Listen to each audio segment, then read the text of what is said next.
uri ng digmaan, the 5 kinds of war. And again, our intention and purpose is to broaden our mind and our understanding about this reality of war. And the first war that we are going to be talking about is really the war that I would say is the mother of all wars or battles, sapagkat ito talaga ang dahilan kung bakit nagkaroon ng mga digmaan na ngayon ay nararanasan natin sa mundo, at walang iba kundi ang digmaan sa pagitan ng Diyos at ng dyablo. From the farthest beginnings of time, ang unang lumaban, ang unang naghimagsik sa Diyos, ang unang nakipagdigmaan sa Diyos, walang iba kundi ang dyablo. Siya ang unang nagtaas ng kanyang sarili laban sa Diyos, and as the Americans love to say, it was actually Satan who drew the first blood. At siya ang unang lumaban sa Diyos, at siya ang unang nakipagdigma sa Diyos, at ang Diyos na makapangyarihan sa lahat ay hindi niya nadaig, hindi niya natalo, at dahilan dito, siya ay ibinulusok dito sa lupa. So, Apostle, ang unang digmaan pala hindi ho naganap dito sa universe, kundi sa langit ho unang naganap. Ito yung nangyari sa pagitan ng Diyos at ng dyablo. At makikita natin ang sinasabi ng banal na kasulatan dito sa aklat ng Ezekiel sa chapter 28 verses 13 and 17. You were in Eden, the garden of God. Every precious stone adorned you: carnelian, chrysolite, emerald, topaz, onyx, jasper, lapis lazuli, turquoise, and beryl. Your settings and mountings were made of gold. On the day you were created, they were prepared.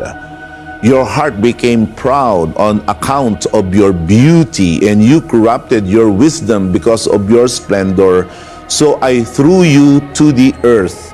I made a spectacle of you before kings. Dito natin makikita, unang-una, isinasaad ang kagandahan, ang karangyaan ng kaaway ng Diyos. Walang iba kundi ang dyablo. At siya ay unang tinawag na Lucifer. At ito ay ang kanyang katawagan. Subalit, siya ay nagmataas. He became so full of himself, and he became a creature of pride, and he thought that he could unseat God. He thought that he could dethrone God. And so, he waged the first war that the entire universe could ever know. This also tells us, Apostle, that the first sin that was ever committed was not murder, it was not physical assault, it was not theft, but pride. Yes. Because it was pride that led Satan to desire to dethrone God. Sa katunayan, mula sa digmaan na ito ng Diyos at ng dyablo ay nagpapasimula, at iyon ang nagdala sa iba pang mga digmaan na nangyari sa pagitan ng mga anghel at ng mga demonyo, ng tao at ng sa kanyang kapwa-tao, as we are going to see later on. So, ang digmaan ho ay hindi digmaan ng armas, kundi digmaan ho ng authority. Ang unang nangyaring digmaan na gaya ng sabi ni Pastor Bench, na ito ay bunga ng pagmamataas ni Lucifer na kaaway ng Diyos. Sa Revelation 12 verses 7 to 9, makikita natin dito ang behind the scenes na nangyari nang ang dyablo ay hindi nagtagumpay sa kanyang pakikipagdigma laban sa Diyos. Basahin natin yan sa aklat ng Revelation chapter 12 verses 7 to 9. This is what the Bible says. Then war broke out in heaven. Michael and his angels fought against the dragon, and the dragon and his angels fought back.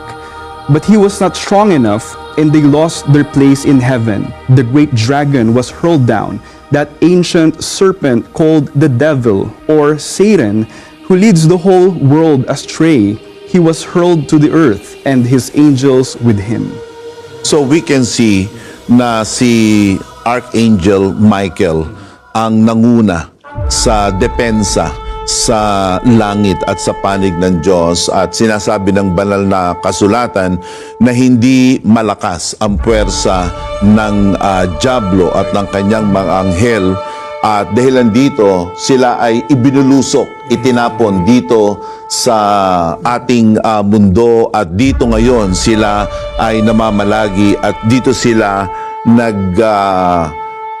hahanap ng isa pang pagkakataon na muling makipagdigma at makipaggera sa puwersa ng katwiran at ng Diyos. We can also see from the verse, Apostle Jonathan, that it was not only Satan who tried to rebel against God, sapagkat meron ding mga anghel Yes. na sumubok na lumaban sa otoridad ng Diyos.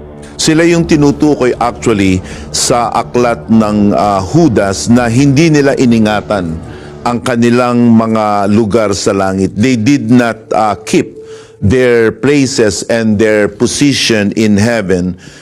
We can read that here. In Jude 6, it says, "And the angels who did not keep their positions of authority but abandoned their proper dwelling, these he has kept in darkness, bound with everlasting chains for judgment on the great day." Kaya merong mga anghel na hindi nila pinanindigan yung kanilang posisyon sa langit. Rather, they were deceived Yes. by Satan, and as a result, they ended up joining the first ever heavenly mutiny against the authority of God. So we can see here that in any war, in any hostility, the pride of man is always being front and center, especially the domestic wars sa mga pamilya, sa mga magkakaibigan, at maging sa mga bansa. Yung hinahanap ang kanilang sarili at hinahanap ang kanilang sariling kapakanan, ito karaniwan ang pinagmumula ng mga digmaan. Ibig sabihin, Apostle, the first war was between God and his enemy, the devil. But we cannot help but wonder, hanggang kailan po kaya matatapos itong giyerang ito sa pagitan ng Diyos at ng kanyang kaaway na dyablo? Merong mabuting balita. Ang mabuting balita ay ang digmaan na ito ay matatapos din, at ito'y madaling matatapos, at ito ay matatapos na ang Diyos na makapangyarihan sa lahat ang lilitaw na mapagtagumpay, at siya ang magwawagi sa kahuli-hulihan. This is what we can say about this war, because it's already been decreed in the will of God, and it is already decreed in the Word of God that this war between God and the devil will be concluded according to the terms of God, and God will be the one to set the terms for his triumph. And we can read that in the book of Revelation in chapter 20 in verse let's begin reading in verse 7 to verse 10. When 1,000 years are over, Satan will be released from his prison and will go to deceive the nations in the four corners of the earth, Gog and Magog, and to gather them for battle. In number, they are like the sand on the seashore. They march across the breadth of the earth and surrounded the camp of God's people, the city he loves. But the fire came down from heaven and devoured them. And the devil who deceived them was thrown into the lake of burning sulfur, where the beasts and the false prophet had been thrown, and they will be tormented day and night forever and ever.